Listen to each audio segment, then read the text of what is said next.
नमोस्त। अगला। हाँ, अगला जावरा वाला गुमास्ता मंदिर महिला मंडल भी यहाँ पर है, जावरा वाले भी हैं, वो लोग तैयार रहे। तब तक प्रमोद जी बज सिंगापुर से अपने बीच में हैं, उनके साथ में रवि भैया रतलाम से जो अपने बीच में हैं, वे प्रश्न रखेंगे। प्रमोद जी बज सिंगापुर गुणायतन के ट्रस्टी हैं। हाँ बोलिए। परम पूज्य मुनीश्री के चरणों में शत नमन, शत वंदन।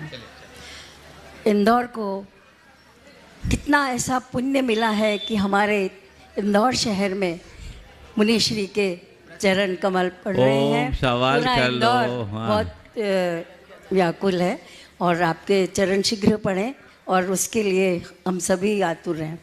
महाराज जी, एक शंका है कि मैंने पिछले 6 वर्ष पूर्व सिद्ध चक्र मंडल विधान का आयोजन किया था और करवाया था। तभी से ये संकल्प लिया था कि मैं प्रतिवर्ष जब भी अष्टानिका आएगी मैं सिद्ध चक्र विधान करूँगी।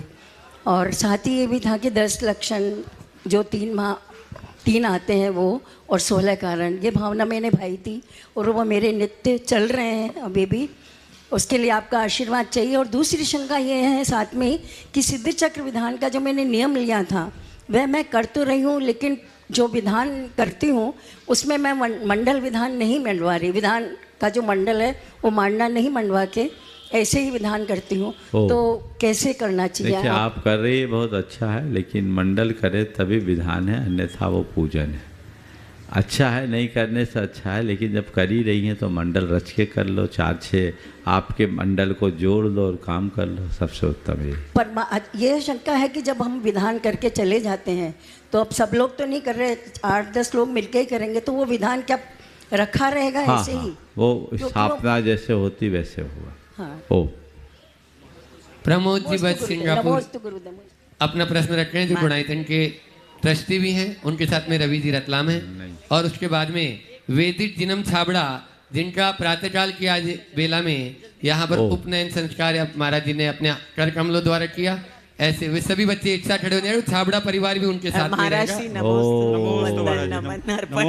एक तो अनुमति दी है। चलो बोल, पूछ लो। ऑफ किया करो ना तुरंत। पूछो, बोलो। कुछ दिन पहले ही मैं भी आपका चातुर्मास सुनकर वहाँ पे भी बहुत हर्ष की लहर दौड़ गई।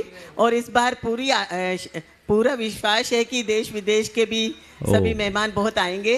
तो हम इसमें आपका चातुर्मास का एक क्षण भी और एक गतिविधि भी नहीं खोए और दोनों काम हमारे होते चले जाए, ऐसे कुछ टिप्स बताइए। बस आशीर्वाद है, संकल्पित हो जाओ कि 4 महीने इंदौर से बाहर नहीं जाएंगे, इंदौर में ही रहेंगे और सब कार्यक्रम अटेंड करेंगे, सारे कार्य हो जाएंगे। आशीर्वाद। हाँ प्रमोद जी भाई अपना प्रश्न रखने के बाद वेदिक जिनम छाबड़ा हाट पिपलिया। महाराज जी, सभी सिंगापुर वासियों के, सभी साधर्मी सिंगापुर वासियों, समस्त जैन सिंगापुर। अभी बैठो। हाँ बोलो। महाराज जी के चरणों में नमोस्तु नमोस्तु नमोस्तु। सभी आप लोग बैठो अभी। में इच्छामी और वंदना। महाराज जी, एक प्रश्न है कि प्राय जो देखने में आता है कि हर किसी बात का एक अलग अलग दृष्टिकोण होता है। जैसे हमारा अलग होगा, दादा दादी जी का अलग होगा, नाना नानी का अलग होगा, माता पिता का अलग होगा। तो इस तरह में हम आज के युग में आधुनिकता और साथ में बड़ों का एक्सपीरियंस, ताकि उनका तजुर्बा, दोनों को बीच में सामंजस्य बनाकर कैसे कुछ अपने निर्णय लें और बैलेंस बना रखें।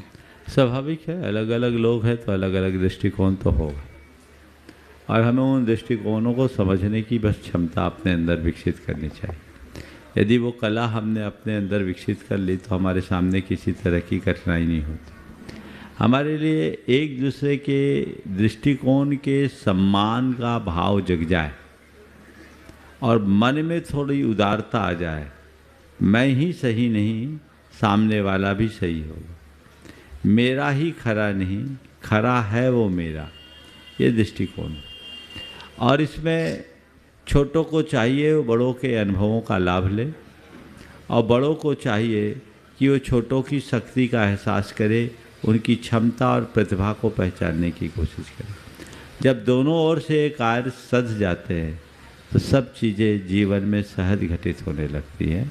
वैसा हमको प्रयास करना चाहिए। तो महाराज जी, इसमें जो अनेकांतवाद की बात आती है, तो अनेकांत ही तो है, हम उनको समझें, आप हमको समझें, तो ये चीज़ें जब दोनों तरफ से चलती है तो काम बहुत अच्छा होता है। देखो, एक बार एक जंगल में आग लग गई उस जंगल में एक अंधा था और एक पंगु।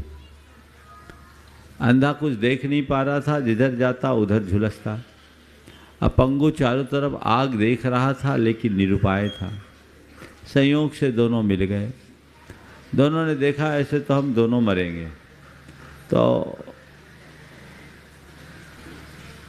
पंगु ने अंधे को एक सुझाव दिया कि देख भाई, तेरे पास सबल पैर है, तेरे पास शक्ति है, पर आंखें नहीं।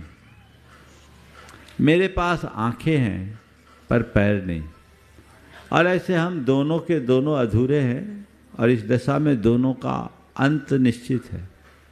पर मुझे एक युक्ति समझ में आ रही है, यदि इसे अपना ले तो हम दोनों की हिफाजत हो सकती। बोले क्या है?